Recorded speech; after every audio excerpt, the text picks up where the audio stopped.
We're on. Okay. So guide us. Where are we going now? Thank you, Mayor Andrew.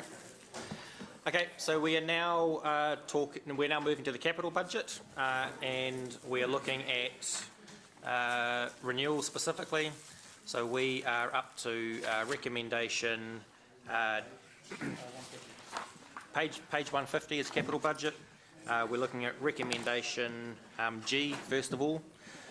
So we're looking at recommendation G, which is to approve funding provision of 495 million capital expenditure for renewals.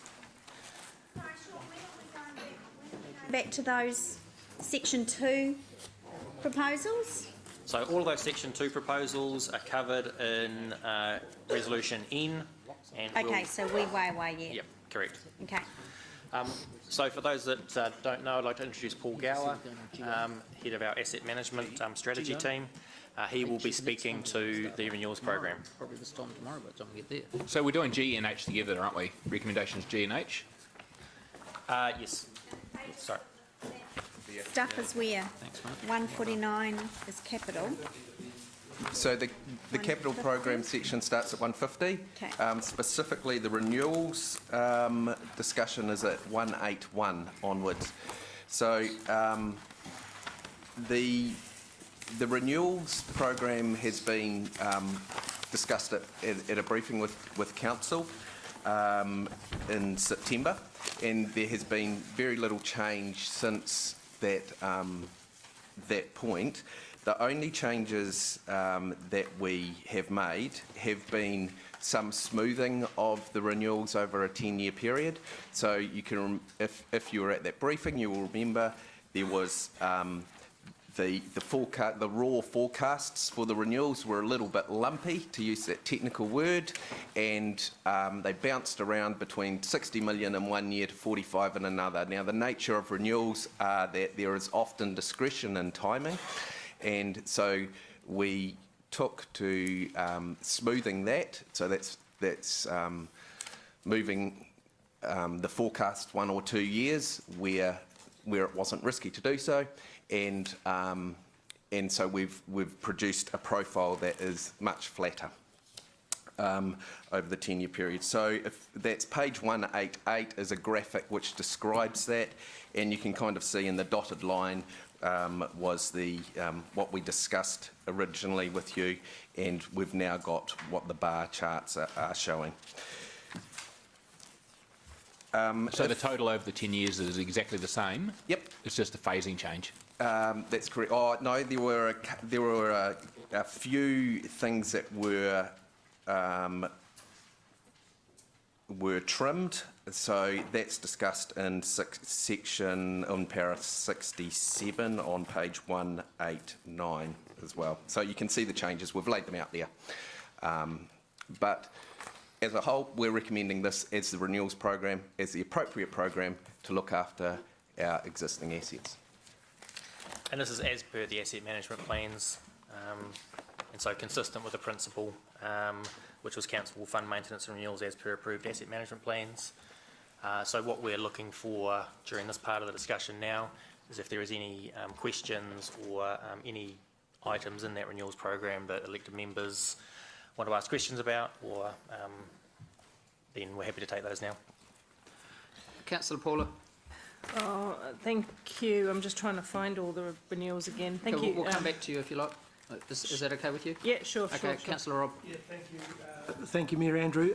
First question is, the 495 million is about half of the $1 billion that we will be charging ratepayers for over the next 10 years. If you look on page 58, we've got total depreciation and amortisation over the. Oh no, hang on, I haven't added those together. It's 58. It's not $1 billion. How many? Oh, that figure that doesn't add across, does it? I thought that was the total. We're charging in our rates around about 100 million on average, aren't we, in depreciation? Or we will be at the end. I should have added that figure across, but so it's about half, is it, that we're actually spending on renewals, or slightly more than half? oh, what is the percent? Sorry, I haven't got the percentage. Okay, off the top okay, of that's my all mind. right. Well, There is a discussion in the capital section around the relationship between renewals and depreciation. Okay, how much have we spent in the okay, let's go back to the fact that it's about 50 million a year that we will be spending in renewals. Yes. What have we typically spent in the past on an average each year on renewals? About 35 million, wasn't it, Paul? Yep. Okay, so this is a substantial increase. It is. Okay? It Okay, is. all right. Now, you will have done a deep, and I appreciate that. That to me sounds like it's a necessary. You will have done a deep dive into our asset management plans, and I think Sean touched on that just before when he was introducing you. Are you quietly confident that we are responding in those renewals and in our depreciation calculation each year in the budget to what is the appropriate impairment or use of those assets each year? So we're actually, redefining an asset that might have had a 20-year life. If we find that it's getting twice the use, that the asset management plan is telling us that, and we're redefining that asset from 20 years back to 10 years if it's likely to need replacing or renewing or a substantial repair to it in 10 years instead of 20. Yes. Are you confident that our asset management plans are now telling us that? And We're getting better at that. yep, okay. We do that routinely as part of a revaluation exercise. Right. So we will update what our assumptions are around the remaining useful lives of assets. Okay. And that factors through into our asset planning. And you manage, I guess, all of the various general managers in this regard. Do you think that they've got courage to make those decisions in the sense of saying, something that was going to last for 20 years is now only going to last for 10, so I've got to increase the depreciation on that, which of course will then impact on my budget, because there will be a higher depreciation charge on that asset than what would have been the case? So, absolutely, our general managers are courageous people. Good. I'm just asking if you feel that courage is there to do, because it does have an impact on their budgets, and I know that they're always trying to balance their budgets, but I have a fear that if assets are going to wear out faster because they're being used, there's more use or they become technically obsolete sooner, we need to have that courage to make the decisions as quickly as we can. Yeah, so my assurance comes around this renewals program is that it has been based on looking at the condition and the performance of the assets, not based on here's our envelope that we have to fit to, and then looking at what the appropriate asset needs are. And so that's been the focus, the primary focus of preparing the renewals. So it has been an asset focused rather than a financial focused assessment, if that makes sense. Yep. So are you also responsible for looking at the overall depreciation that's in the 10-year plan in terms of the figures that are in there, or is that just collectively the result of the general managers who have the made those decisions around their asset management plans? Yeah, the depreciation forecast is a responsibility of the individual finance team. Managers. Yep. Yeah. Well, perhaps if I could ask through the chief executive, are you happy that we have got a robust depreciation figure in our budgets that take into account the new growth assets that are in this budget, and there are some significant growth assets if Peacock goes ahead, that we have reasonable probity around our revaluations, because the revaluations seem to hurt us every 3 years when they come through and the depreciation charge goes through the roof. And, potentially this is where I will see our budgets becoming misaligned, because what we thought were that we were living within our means, the depreciation can easily shoot up 3 to 5 million in a year. and throw those budgets out quite significantly. So through the chair, if I can just butt in, it was finance that did that modelling, so we received the information as per the asset management plans through our internal systems called PSODA, and that filters through into some calculation models that we use. As I said before when I answered a question to Councillor Ange, we have done some significant modelling around the depreciation. We've used the forecasts that Richard referred to, and so we're comfortable that the depreciation numbers do cover the amount that we need for the 10-year plan. Okay, thank you. Thank you, Chair. Councillor Paula? Thank you for coming back to me. Just a couple of very quick ones, I think.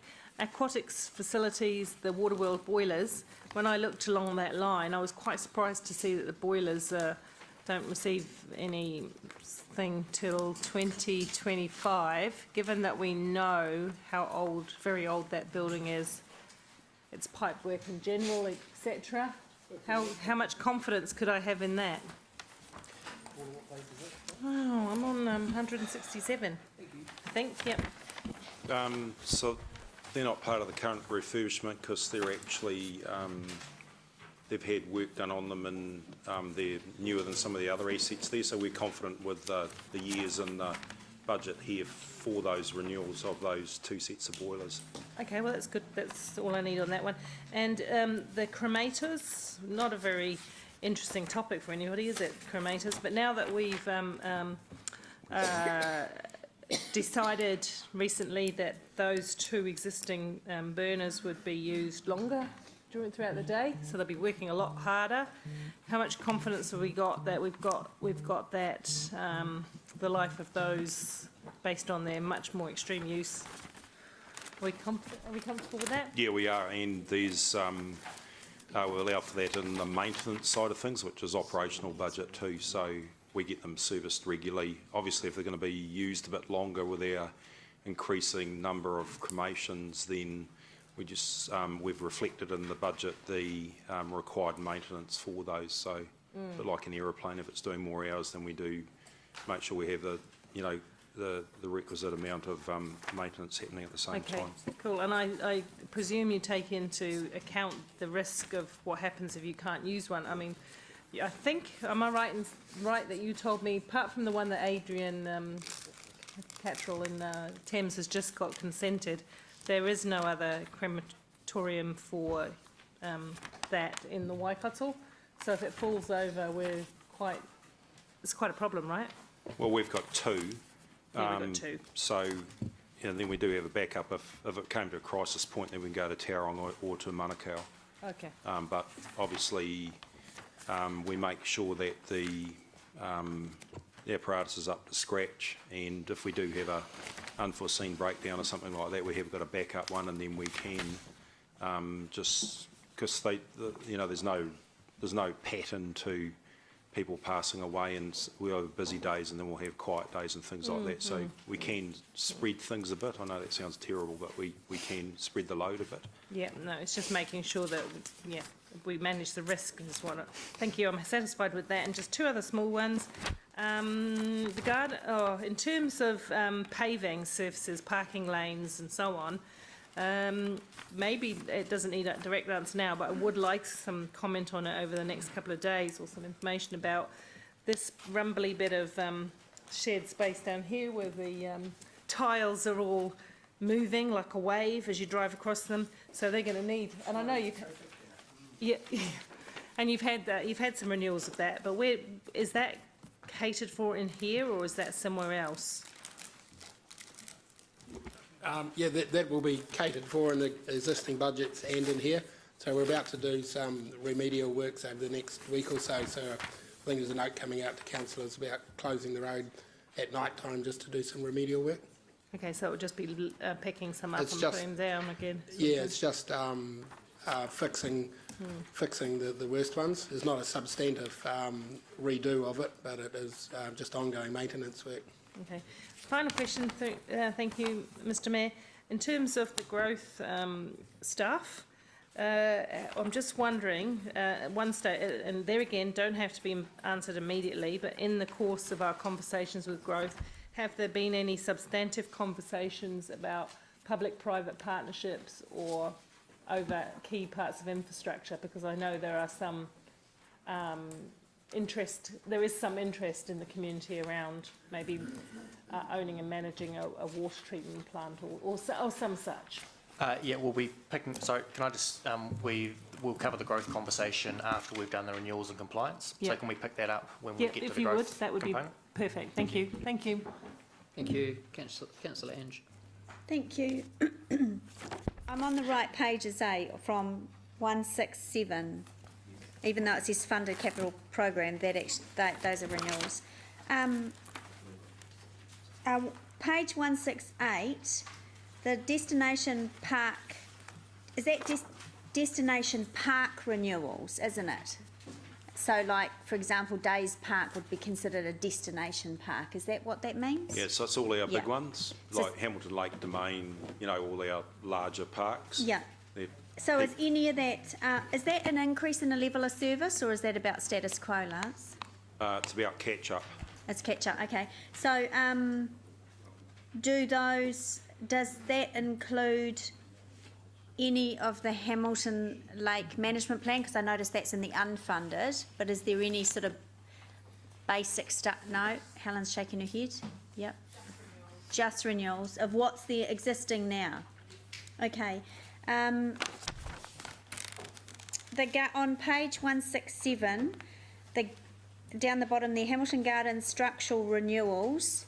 So that's 2.4 million over the 10 years. So that's again, there's nothing in, is there anything in there that is accounted for with the new proposal to develop the gardens? No, it's just None of renewals it.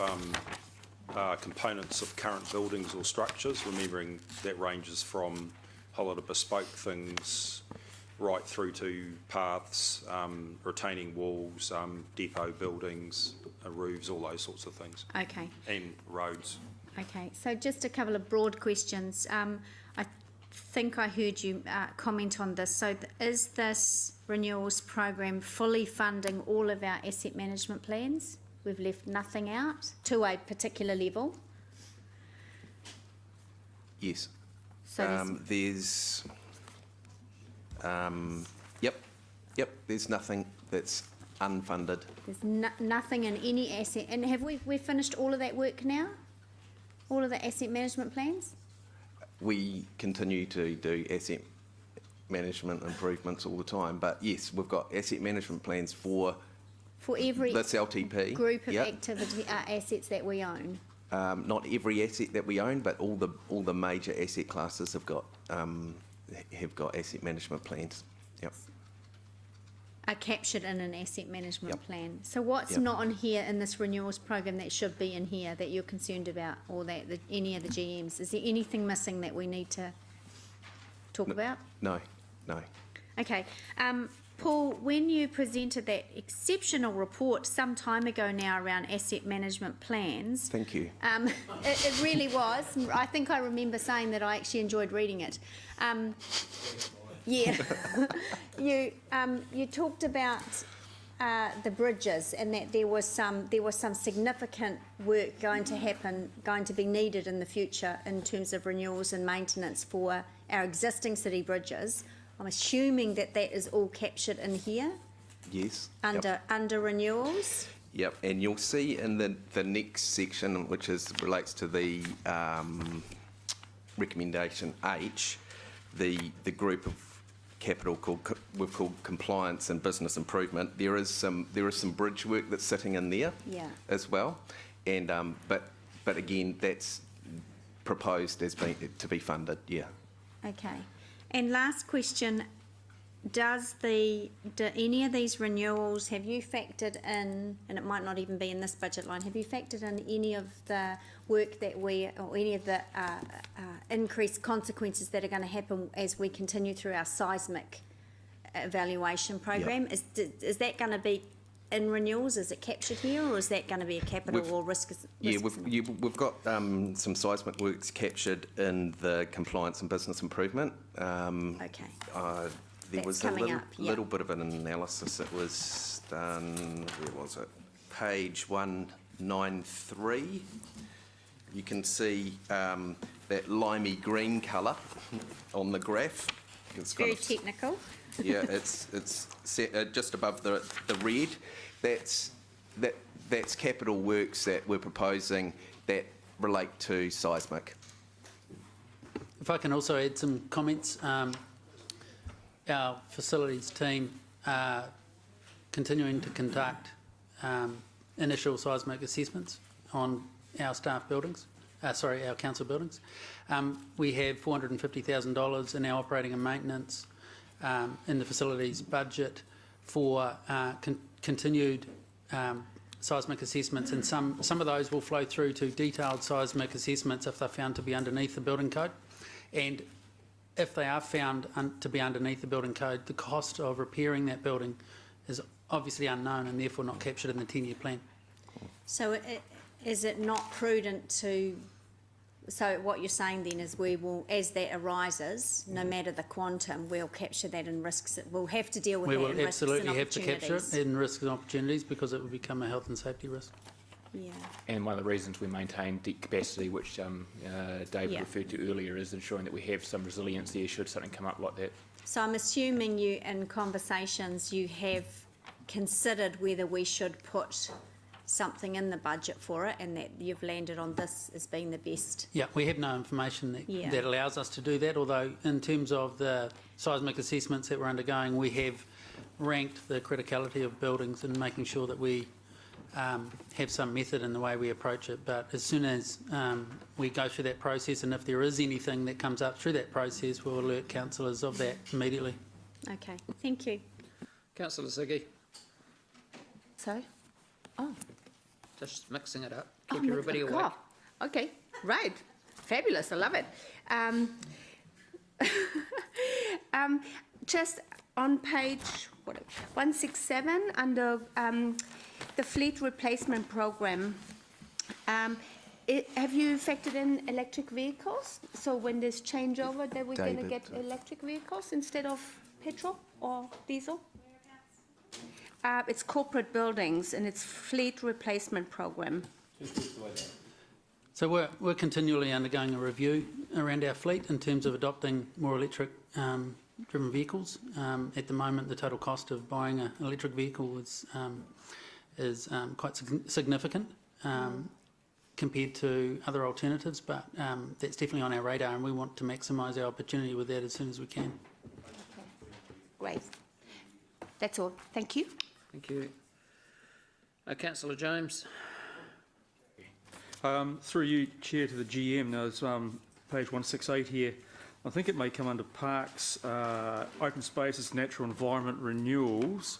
We've got water catchment areas in the northeast on Borman Road, underneath crossing Thomas Road, like gullies, natural gullies, and water catchment areas that are overgrown at the moment. There looks like there's going to be significant work to unclog those. Has that been factored into the 6.5 million here over the 10 years, or does that come under another area of maintenance? So I'll answer that one. It's likely to come into my area in terms of stormwater. So we have factored in our operational costs a changing stormwater business. So we're getting a lot more stormwaters, wetlands, ponds. So we have factored into our maintenance budgets to do better in that area. Okay, so you are aware that a lot of them now are actually clogged and stagnant. They're not actually water's not. Yep.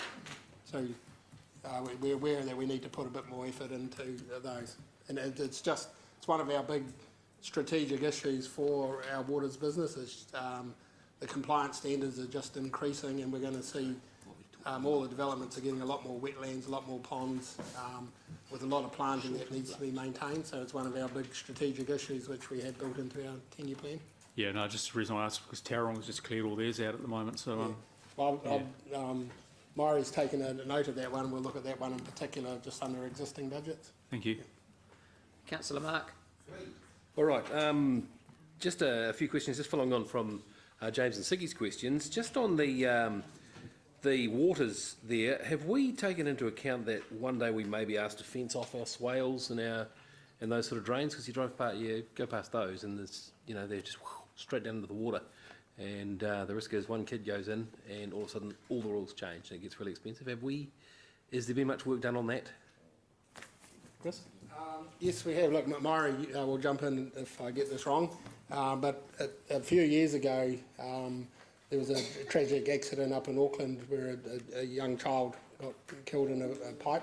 So at that time we did a big audit of all of our potential risk in the city. Yep. And we came up with some options there. So some ponds require fencing, but a lot don't, and it comes to the design of the ponds and the slope of the batters and just how you design the ponds. Yep. So we do have a register of all of our ponds and the risks that they create. Okay. We quite often get customer concerns, I guess, so every time we get one of those we'll go out and we'll assess it against our risk profile and maybe do some works or just clarify to ourselves that it's a manageable risk. Yeah, because since then there's been a lot of open swales and the likes changed way since that horrible girl going down the drain. Our challenge is where do you draw the line? Like the Waikato River is our biggest drain, and do we biggest swale, do we fence that? No, so it's just where we draw the line, and but we do have a process. Maire's nodding, where we do look at that, and it's a big feature of what we do. Great, thank you. And just on the electric vehicles that Siggy brought up before, Christchurch have just changed their fleet to electric. Have you, David, followed that and how they managed to afford it? Or were they sort of helped out? Yes, we are aware of that, and that's been fed into our views in terms of when we can adopt electric vehicles, but certainly that is our intent. Okay, great, cool. Thank you. Just on the page 168, the rubbish and recycling, I noticed there's some replacement of refuse transfer station and organic centre facilities. Is this assuming, this is before any new contract comes in, isn't it? So we would potentially be putting a lot of money into renewing those facilities and then potentially... I'll probably look to Emily to answer this, but the budget's been there traditionally for resurfacing of the facilities and the compactors, etc. Just under the new contract, Emily? So we've got several buildings that we own on those sites. Yeah. These are the renewals for ongoing renewal of those buildings. Right, okay. Alrighty, thank you. Just another couple of quick ones, thanks for your indulgence. I noticed in the unfunded, way over on page 175, there's a fairly significant unfunded IT upgrade, and I'm just thinking, having sort of taken an interest in the smart cities type approach, are we sure that should be unfunded, Richard, or should... If I can... I'll ask the CIO, the quasi-CIO, David, to answer that. Yeah, sure. So you'll also notice in the funded there's significant investment as well. Right. So, so we've taken a look at where we believe we need to be in terms of digital transformation and in terms of addressing one of our key material risks for council around cyber security.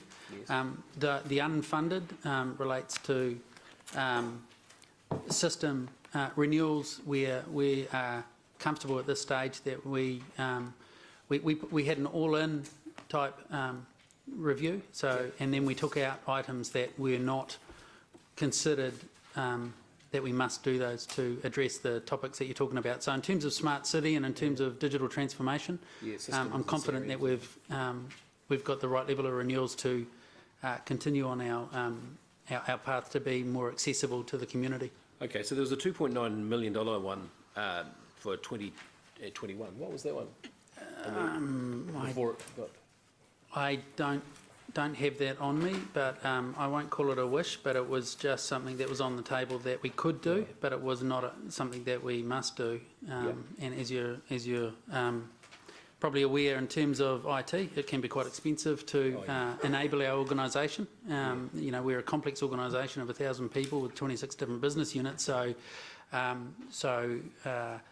we often review opportunities to enhance the level of service internally to internal customers as well as external. Those items that were pulled out were ones that we said were not a must, and therefore we could defer a decision on that. Okay, thank you. That's all for me.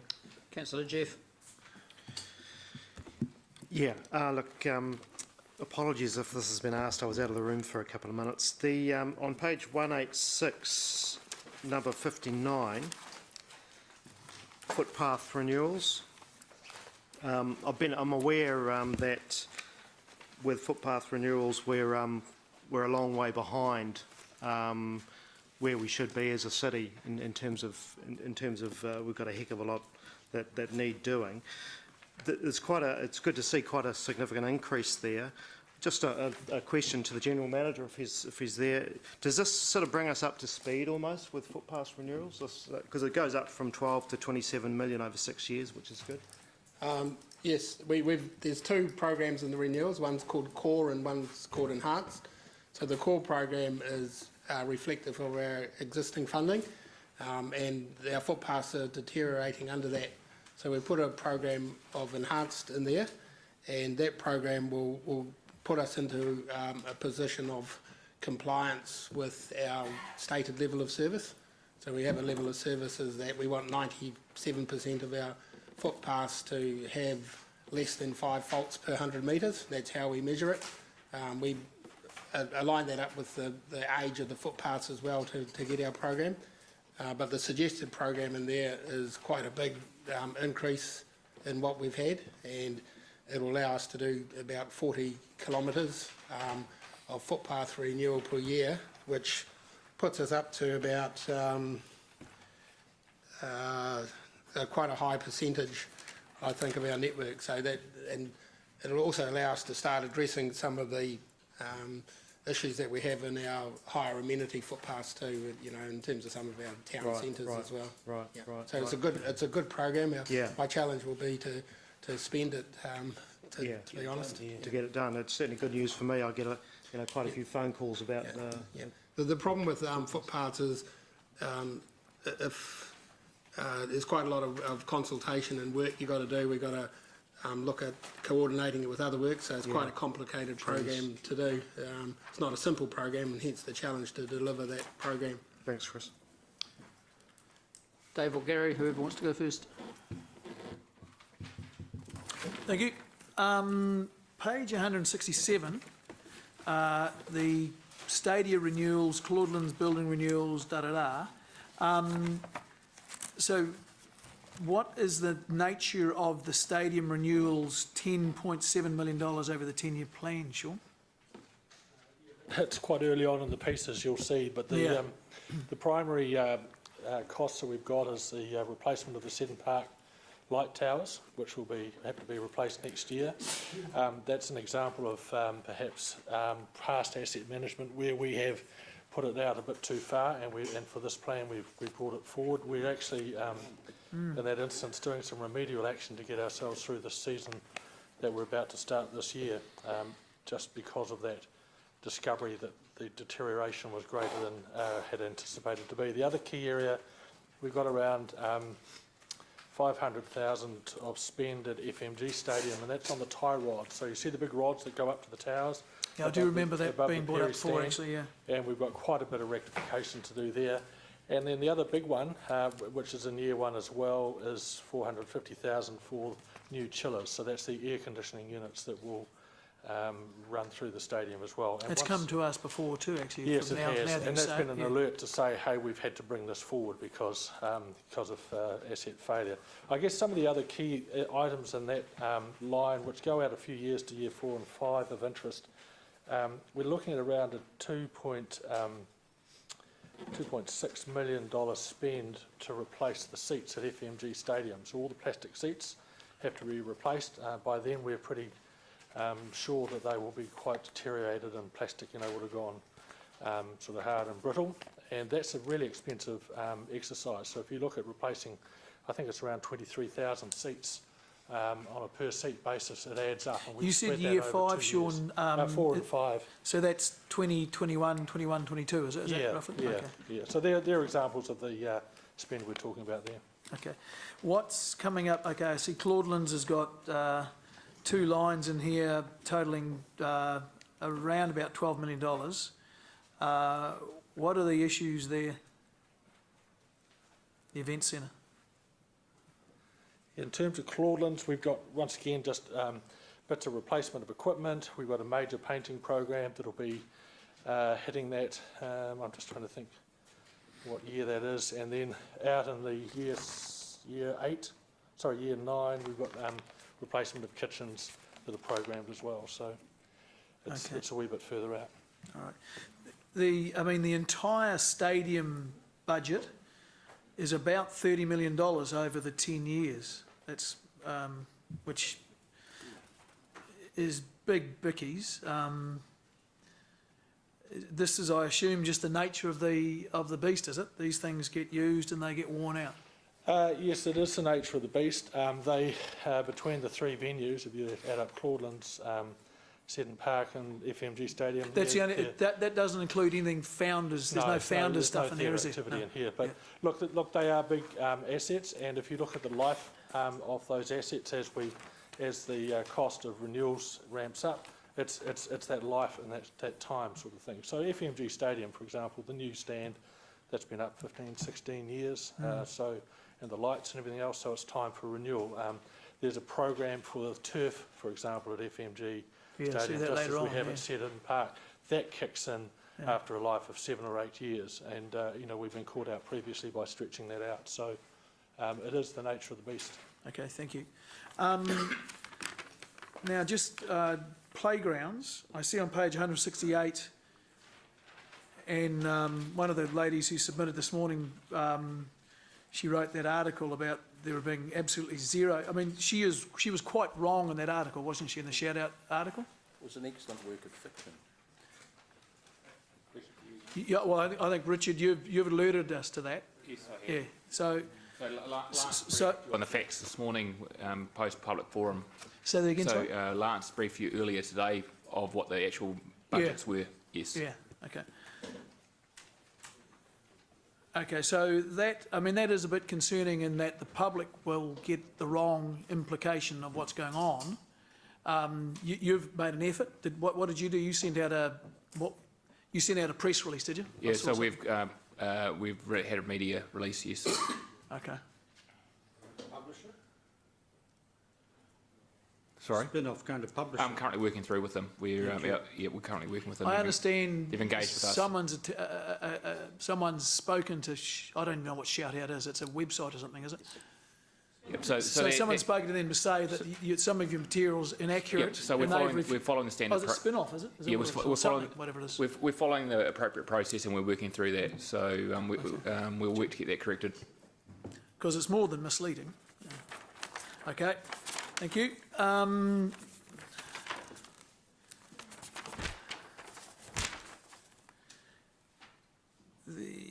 Just a couple of things that don't quite make sense to me. Page 173, right down the middle of this, it's a yellow thing. There's mass transit intersection priority, $10 million, $10.7 million, provision of intersection priority measures for buses, and then below that, for mopeds, cycles, and or motor vehicles carrying a specified number of persons, $21 million. Councillor Carey, that's part of the Transport Improvement Program, which we will get to after the growth program, so we'll deal with that later in the agenda. Oh, okay, all right. Okay, so we're not, okay. Just the, and Chris, this was you, and I've raised this with you a couple of times, is the cobbles that we're replacing now, and I've raised this issue a couple of times about when do we, and this is going to sound prejudgmental, but when do we decide that that's the wrong way to go? Or is it not the wrong way to go? Because those things, to me, are prone, my understanding is they're more expensive than normal paving, they are more prone to, they degrade more quickly, and when they degrade, they're actually bloody dangerous. You know, they actually are, I'm an able-bodied person, I tripped on them, so I don't know what it'd be like for... Did you? There you go. That's Gary. Good job. Gary, they're dangerous. What? No, they are. That's exactly what I'm saying. No, Gary. Please, Mr. Gary, you swore. What did I say? You said bloody dangerous. Just, oh heavens! Just how could I? Yeah, rephrase it, please, Gary. Yeah. Thank you. So they don't. So and I assume we're just going to do the same thing again and replace like with the like. And I assume we won't learn from the past. And I assume in 3 years from now we'll be doing the same thing again. Incorrect. So I hope so. So we're talking about footpaths rather than the shared space out there. I can come to that. But in terms of footpath, if you look at some of the work we're doing at Frankton now, so I think we've moved to a different design there.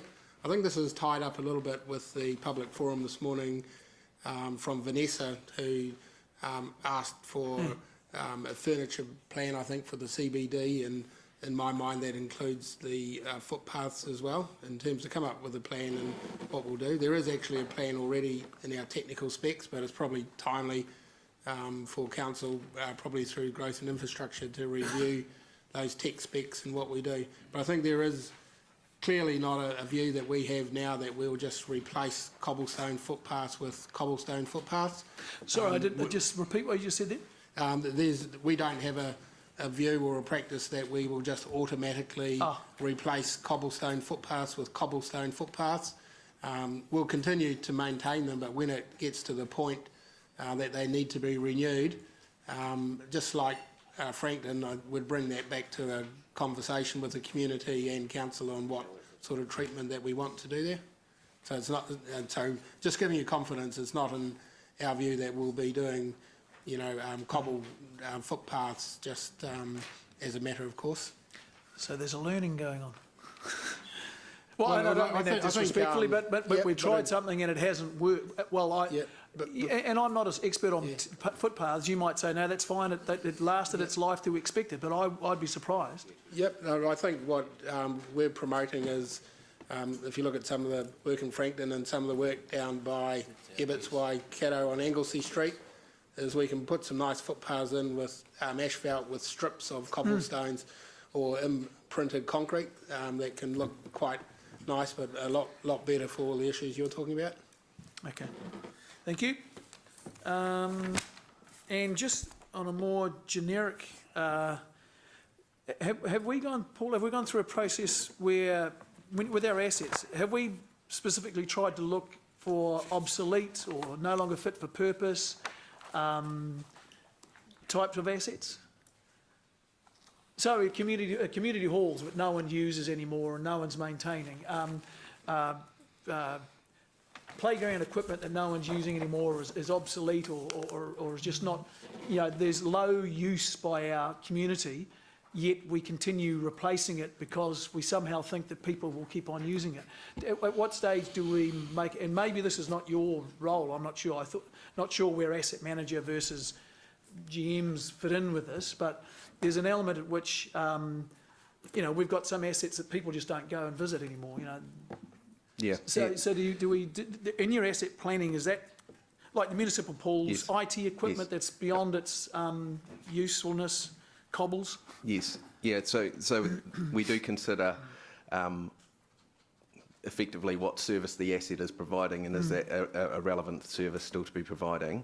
And there are decisions from council that are made often that will have an asset implication that will mean that our asset plan, there's a consequence in our asset planning and we may not renew or things like that, yeah. Okay, and this is again the overlap between you and the GMs. Is part of the data you use to analyse things usage? Yes, yeah, absolutely. So you would be able to alert us that, look, no one's going to this or that facility. There's a road that no one's using, or there's a community hall that no one's using. When I say no one, just usage is plunging. Buses or I don't know what it is, but cycleways. Yeah, and to be clear, the asset managers do sit in the operational groups. Yeah. So, but they do routinely. Report things through. And the reason I ask that is, unlike a private business where you know every day whether people are using your business or not because your till's empty or it's full, but we don't know because hardly anything we provide people pay for. They just turn up and pay for it through their rates. So we don't have that fundamental feedback loop that a normal business would have. Yeah. So we rely on other processes or other data collection to tell us this stuff is just not being used, or this stuff is just no longer fit for purpose, or the public just don't like this particular thing? Yeah, there's two types of asset data that we use in our planning, two primary types. One is around the condition of the asset, and we understand what condition kind of data looks like, and the other is around the performance, is what's called performance information, and that's around utilisation. It might be, you know, is it fit for purpose, The classic that example sort of thing. is the bowling clubs and things like that. You know, unbeknownst to us, there's hardly anyone's using them. We've got mega dollars invested in that particular thing, but we're not reporting back. So that should make some decision whether we renew that thing or repurpose it. Yeah. Okay. Thank you. Councillor Dave. Thanks.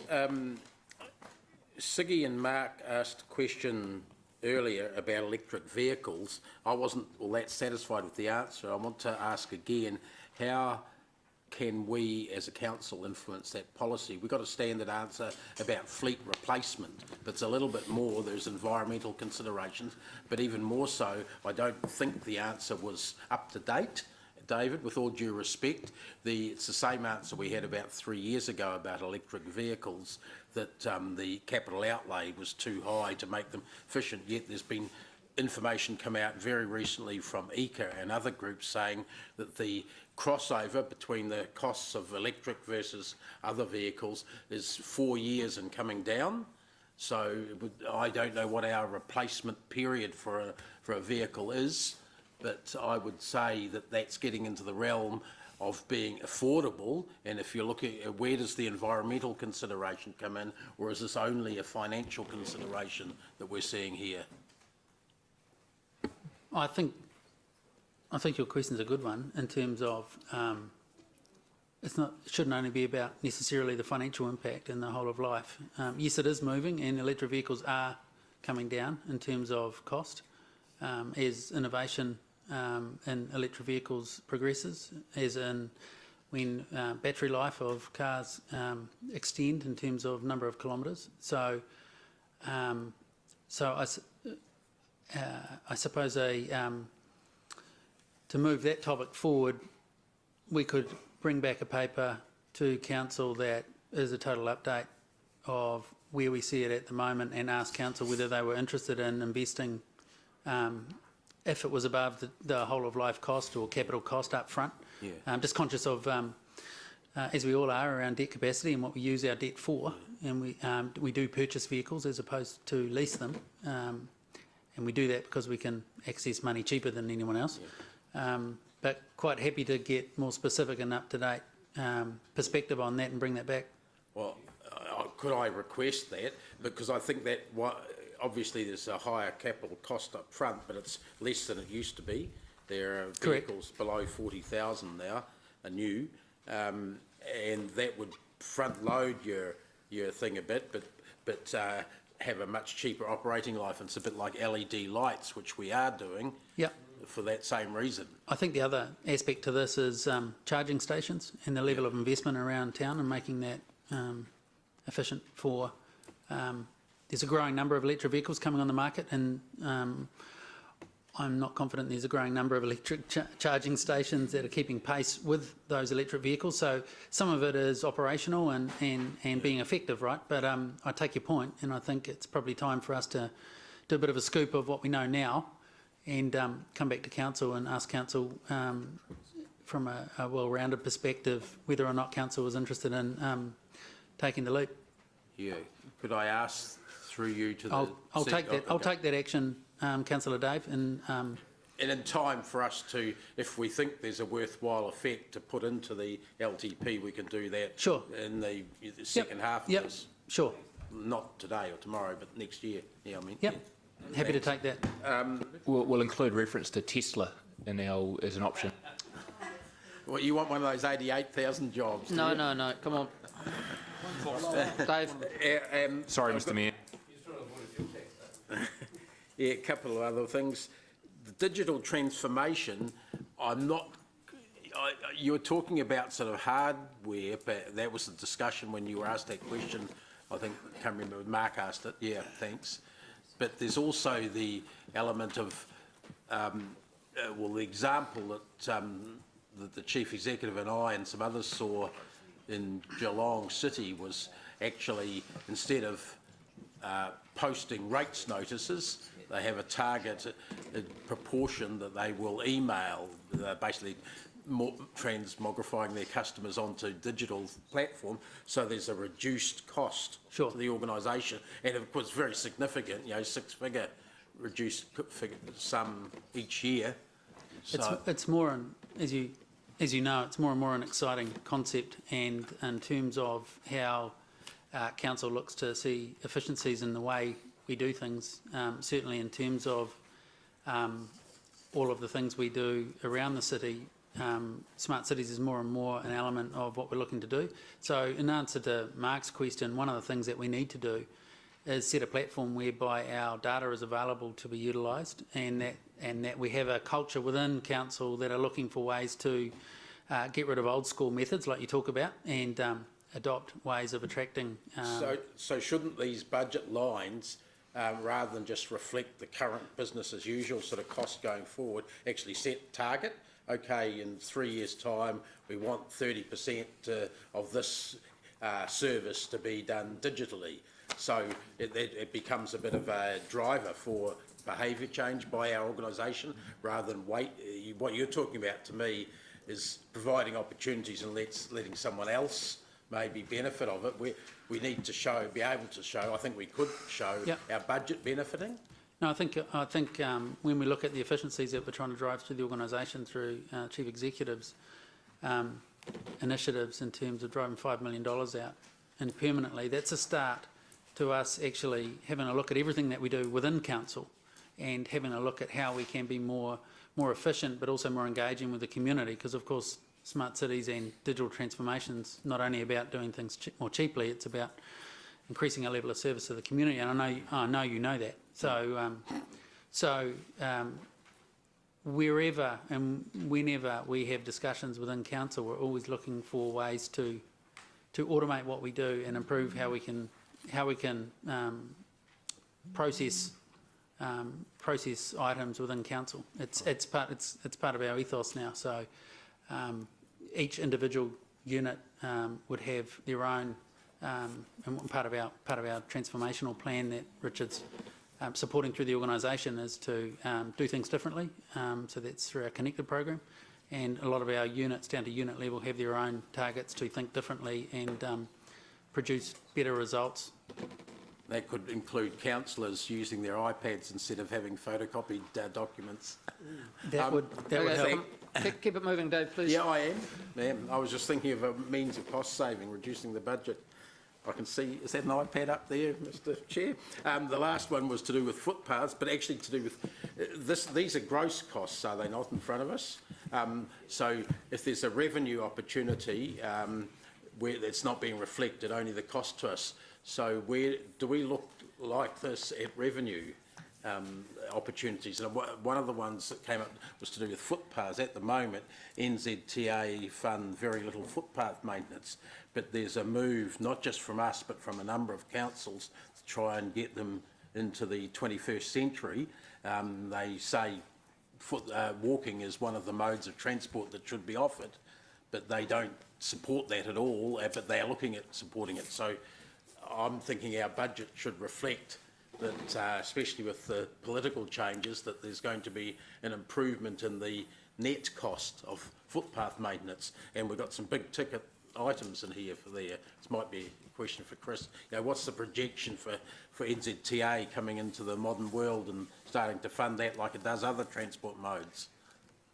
Yeah, look, I'd need to check, but I'm pretty sure we haven't shown that we would get a subsidy on footpaths, because traditionally they haven't been subsidised. I think footpath maintenance, Robin, does that get subsidised? No, but I had heard the same as you, Councillor Dave, that they may be moving there. So like everything, we'll keep our eye on that opportunity and chase it if it's there. But at this point in time, I don't think the opportunity is there. So we've been realistic, I guess, and just put in the cost without an assumed subsidy. But one would say, okay, let's in the next 2 months hit them up about it to see if we can get any sort of sense of a timeline of change in that area, which may then in May or June be able to be factored into this. Yep, we can certainly do that and keep a running eye on it with an aggressive push to see whether they're going to make that change. and we'll have time to, if we've got time, we can incorporate that in the budget. But at this point in time, I don't think the rules allow it, but I have heard, like you, that they may be rethinking that. Thanks. Okay, so the motion's on the board. Debate? There's no debate, so we'll go to Angela. Renewals and the capital program, isn't it? So this is on page 8, and all we're of the big voting on G sheets. and H. Can I, if I can just make to clarify, so the renewals program that's recommendation G. That's everything in the sort of the blue-grey table, which is 167 to 170. So it's all that activity on the blue-grey table. That's the renewals. Recommendation H is all of the compliance business improvement. So that's the table that follows on page 170 to 171. And there's also reference there to the 9.27 million for the community infrastructure, which is not subject to a proposal. So that's in the bottom half of the table on page 174. So everything from what was I going to say? Te Manawatu Park down. That's also included as compliance business improvement. That's what the $9.27 million refers to. Sorry, so these two motions are 167 to 174. Is that right? Not quite. No, So sorry. the first motion is 167 to 70. The blues, yep. Yep. And then the second motion is 71. All of that, plus those items in the bottom half of the table on 174. Some growth. So it doesn't include the growth and it doesn't include the transport improvement. Doesn't. Bottom, that's community and infrastructure. Yes, so that is that relates to the email I sent around last night in the paper you've got in front of you on your desk, which is the table that looks like that. So it's just those items are not considered part of the community infrastructure. There's no proposals for those in the community infrastructure. They're considered part of the compliance activity. No. Proposal later on, like for example the, I can't remember what it was, but that could alter this yet. Is that right? So that last sentence where it says not subject to a proposal.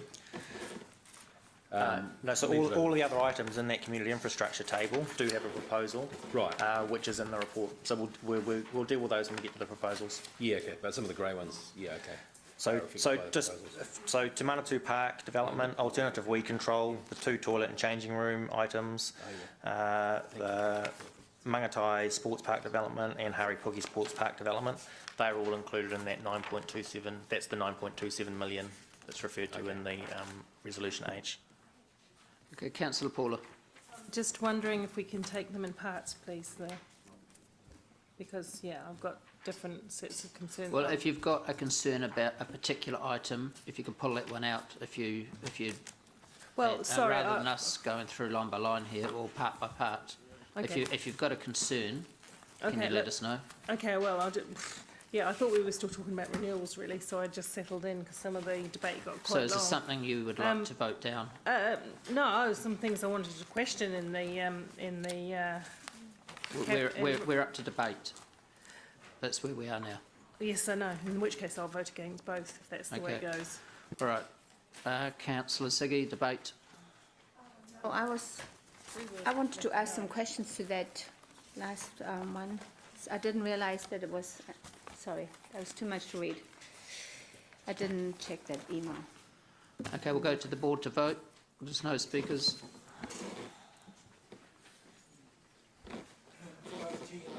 Yeah, G and H.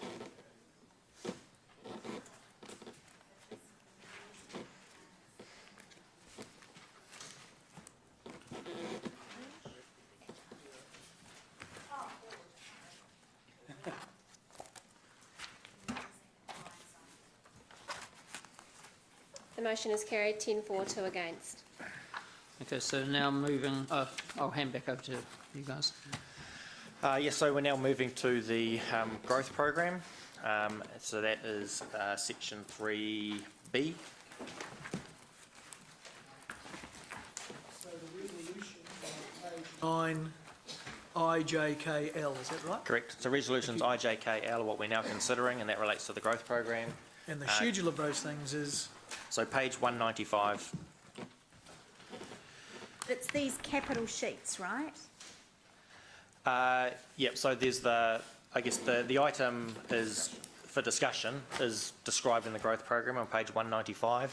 The specific capital items are in...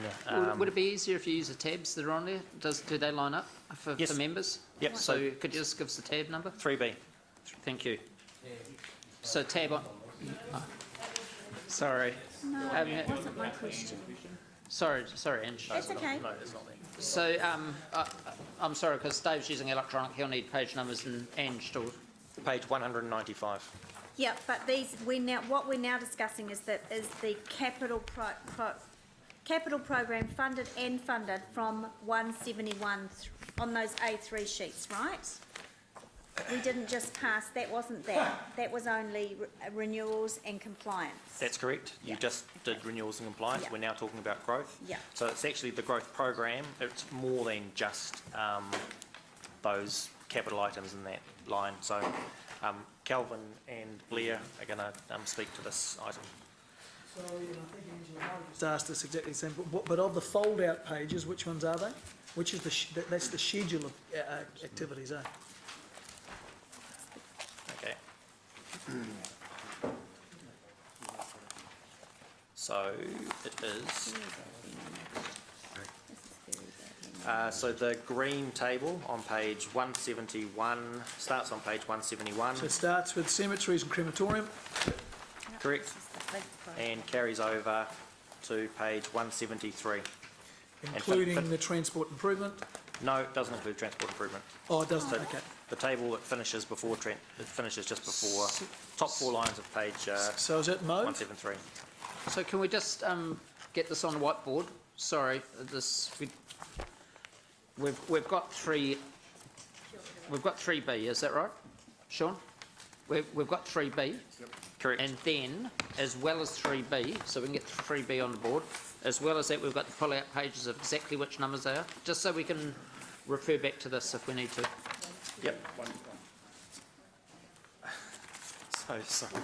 No, hang on. Green one? Yeah. So the green table, the green table runs from page 171 through to page 173.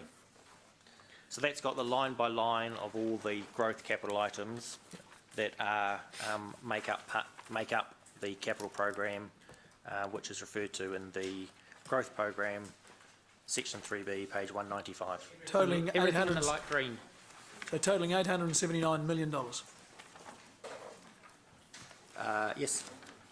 All right. Yep.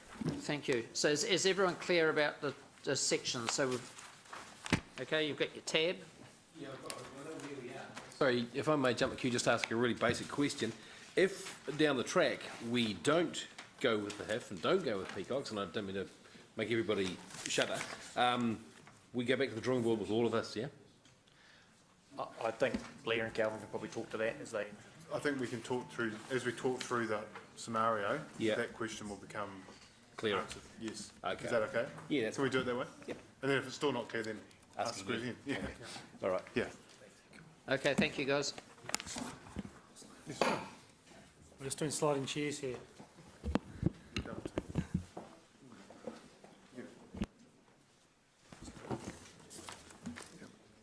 So, councillors, the growth program clearly, with the recommendation there in front of you on page 195, in terms of an overview, it really starts with the 6 scenarios that we started with on page 196 in that table.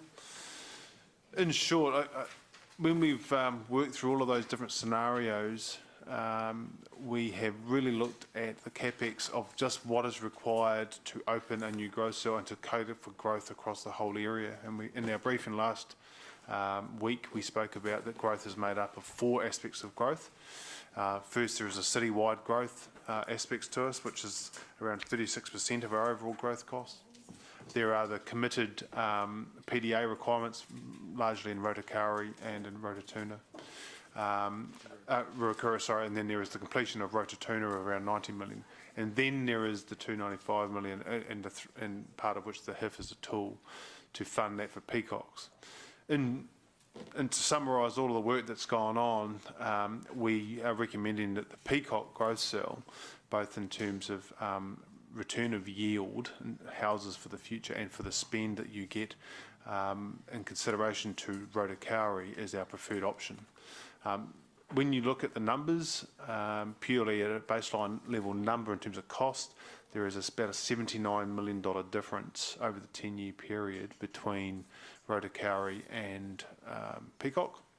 When you take in the option of the HIF, that boils it down to about a $9 million difference. But for that $9 million difference over the 10 years, you're getting, rather than 3,700 houses in Rotokauri, you're getting the 8,500 total in Peacock. And I guess if we said, well, okay, well, what about if we just ran with Rotokauri? The basis of that is that we would still need to, on the numbers that we're modelling, open another growth cell in the 10-year period, so we don't get away from having to open at least Peacock or one other somewhere else. So that's dealing with what we have in front of us in terms of the table. Do we need to go and talk further again around? We have looked at all other options outside the city as well. So just to cover that off, I think we should do that quickly. We have looked at H1, R2, Templeview, all those sorts of issues as well, R2. And whilst those are certainly longer term post 10-year plan options, they don't bring us the housing requirements into the time we need them for in terms of the lead-in, and they're not necessarily any cheaper either. Certainly we will continue to look on how we bring those forward and bring in ideas around particularly R2, because there's some work in that, but that will come in future LTPs. In terms of other funding, we have looked at all sorts of mechanisms with government. Obviously the HIF is one that we're looking at shortly, but we have also considered within that SPVs, special purpose vehicles, which would take off balance sheet, private partner plans, and you've just supported today the discussion around a regional fuel tax. So none of this is done in isolation, I guess, is the story that we're trying to put forward. And I've only been here 2 years, but my colleague to the right has been here somewhat longer. And we would certainly say, and with Chris's input as well, who's been around forever, that that this would be the most analysed business case work that has been done on any growth cell to come to this recommendation to you. We haven't, and we've had that luxury, I guess, as well as the cost and the pain, but we've had that opportunity that the HIF and the government opportunity has provided us to work through that process. So I would reiterate that that process has meant that we have put up proposals to government for Rotokauri, for Peacock and for the collective, the both. It was an independent panel that looked at those numbers as indicative and came back and said we should be looking at Peacock because of the strategic nature and the leveraging that it gives us in terms of other investment. So clearly, whilst the HIF is part of that, the opportunity to balance the city in terms of a master planning approach, in terms of proximity to the CBD, the Western Employment Belt, the DHB, the hospital as large employer bases, the opportunity to leverage other government investment in schools and capacity that sit in those roles, and of course the big one in terms of leveraging off the bringing forward of the Southern Links, which has already been brought forward in some of the estimates by NZTA.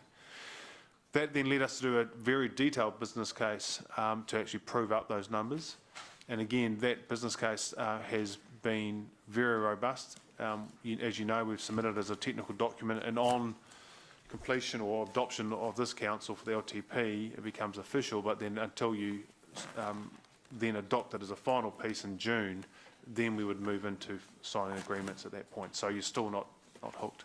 But what that process really did was show us the cost-benefit ratios. It showed us that for every dollar spent, we get a $9 return, so that's across the region, that was in the business cases.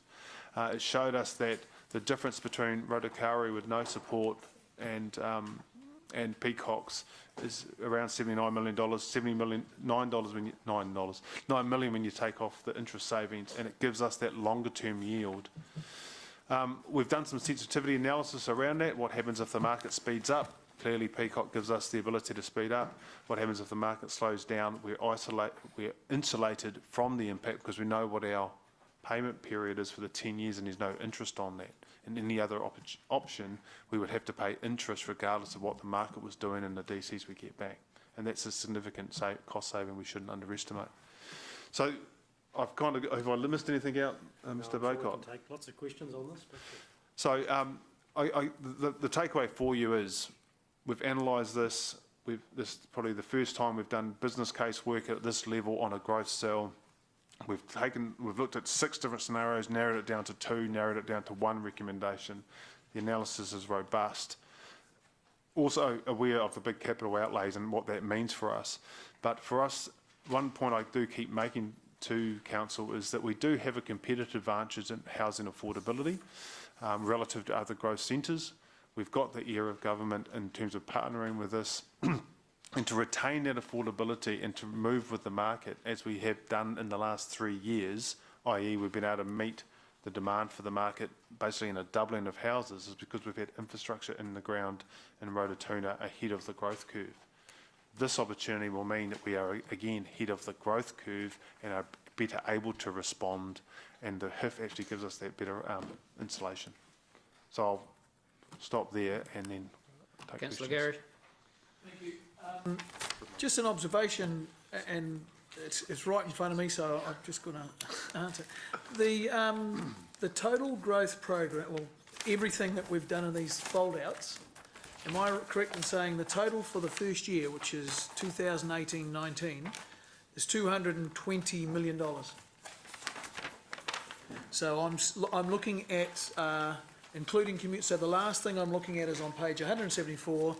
It's a sort of a brownish colour called community infrastructure. The grand total of our... No, Gary, where are you, mate? It's the green. No, I'm just looking at the whole thing.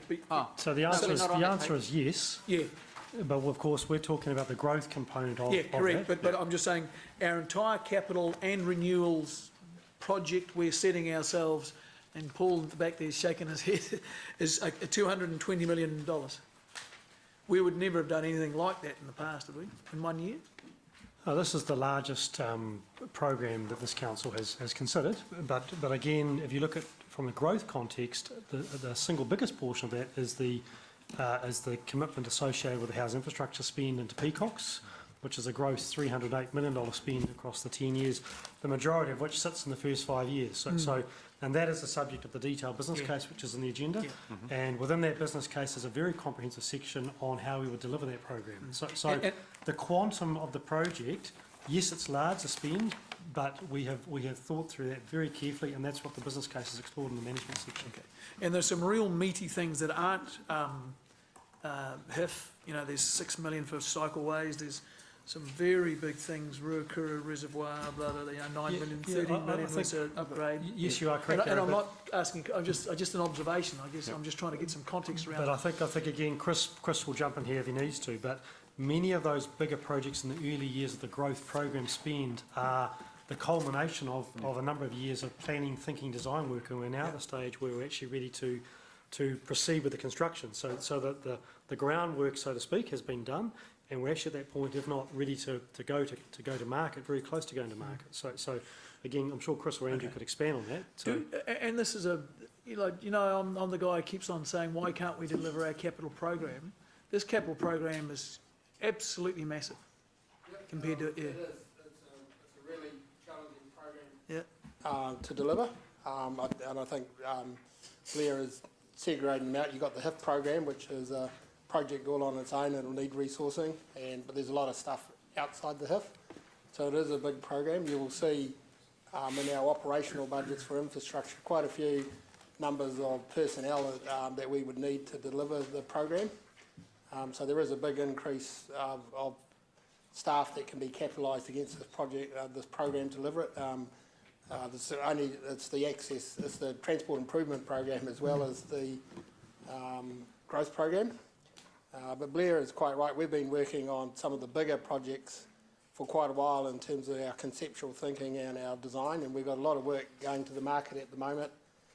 So Andrew will be spending quite a bit of money in the first year on contractually committed stuff. Like our program this year, one of our challenges will be the third-party dependent stuff in there. So we do have programs of work in there which are dependent on the market knocking on our door and saying they're here and they're ready to receive our upsize, etc. So we've got the same risk as the current program. One of the things that we want to do is over the next few months just look at how we could better manage the works as a program of works rather than project by project. So I think there's parts of the report here, and including the renewal program, say that we'd like to come back and talk to you about a program approach to delivering this capital program. And this is Richard has discussed about the portfolio approach. Yeah, so I want to make it absolutely clear, picking up on Blair's point here, that we have spent a significant amount of time planning for this. We're not in any way, shape or form daunted by this. It is a big program, but we will make sure we throw the right level of resource at it.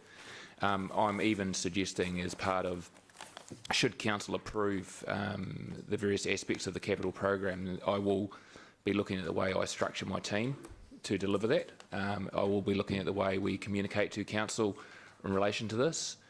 You will be sick of hearing about capital delivery if you approve this program, because there will be a significant uplift in the way we engage with the elected wing as well. One of the reasons that Mayor Andrew structured his committees with a growth and infrastructure committee was when there was right in the middle of the election, there was discussion about peacocks, or actually right in the middle of the last 5 elections, there's been a discussion about peacocks, but it's getting closer and closer to fruition.